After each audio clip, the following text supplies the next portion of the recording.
तमाम जो घटनाएं हुई हैं हम 100% श्योर हैं कि इसमें पॉलिटिकल एंगल जरूर है। Muslim is being punished to vote anti BJP. ये चुप्पी आपराधिक चुप्पी है, खामोश चुप्पी है, बल्कि क्रिमिनल साइलेंस है।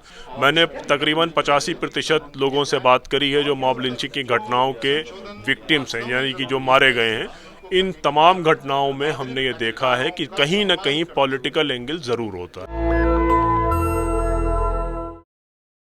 नेशनल दस्तक आप देख रहे हैं, मैं हूं आपके साथ अबरारुल हक रहमानी। नदीम खान जी है मेरे साथ। इनसे समझते हैं कि आखिरकार इस वक्त जो मुसलमानों को लेकर या फिर दलितों को लेकर के जो स्थिति है, ख़ासतौर से आपने जो ये प्रोग्राम किया है उसके बारे में सबसे पहले दर्शकों को बताएं। देखिए, ये प्रेस कॉन्फ्रेंस है, जमात इस्लामी हिंद की प्रेस कॉन्फ्रेंस होती है। ये मंथली प्रेस कॉन्फ्रेंस है। उस प्रेस कॉन्फ्रेंस में उन्होंने मुझे एज अ स्पीकर बुलाया था और मैंने इसमें जितने भी ये इस तरह के वाक़ये हुए हैं उसके बारे में मैंने अपनी बात रखी। मॉब लिंचिंग की घटना का आपने जिक्र किया। मॉब लिंचिंग की घटना लगातार 2014 के बाद से हो रही है।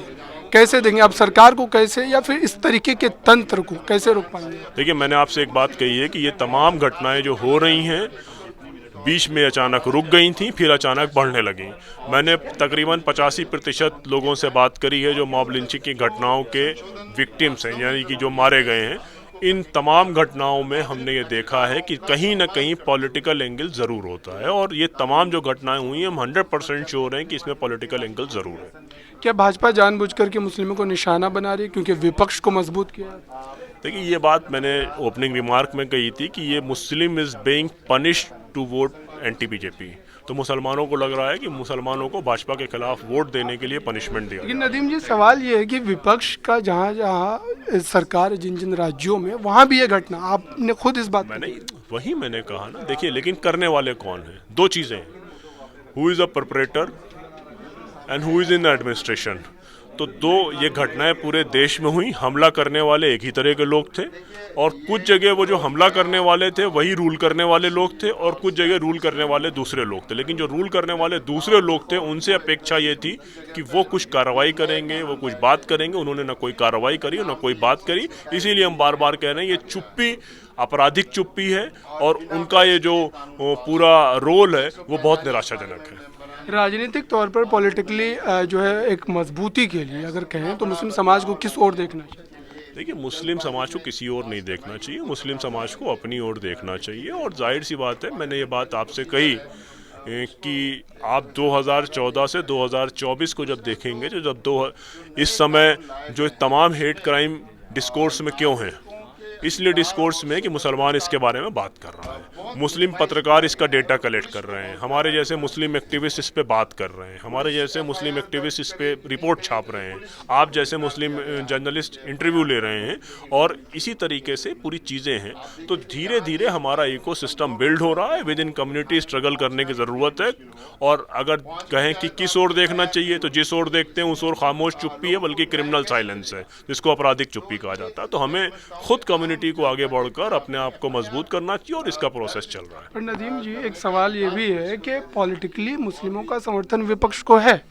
जो कोडरमा की घटना घटी, इमाम साहब को जो है लिंचिंग की गई, उनकी मार मार के उनकी हत्या कर दी गई, तो वहाँ तो हेमंत सोरेन की सरकार है। मैंने आपसे कहा ना कि दो तरह की चीज़ें हैं।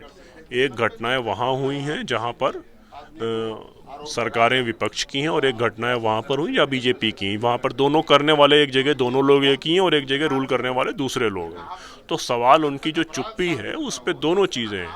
एक तो एक्शन क्या लिया जा रहा है, हिमाचल में क्या एक्शन लिया गया, झारखंड में क्या एक्शन लिया गया, और मेडक में क्या एक्शन लिया गया, सवाल उस पर है। तो सवाल केवल बीजेपी से नहीं है, सवाल कांग्रेस से भी है, सवाल जेएमएम से भी है, और बीजेपी तो है ही है। मस्जिद मज़ारों को तोड़ा जा रहा है, क्या कहें? सब पूरी डिटेलिंग है। अब इसमें तो मैंने डिटेल रिपोर्ट देखी। दो चीज़ें हैं, अगर आप डिटेल देखना चाहते हैं तो रिपोर्ट तमाम हमने आपको स्कैन दिया है, आप उन रिपोर्ट्स को देखिए। और सवाल उनसे करना चाहते हैं तो हमारा जो काम है वो हम कर रहे हैं।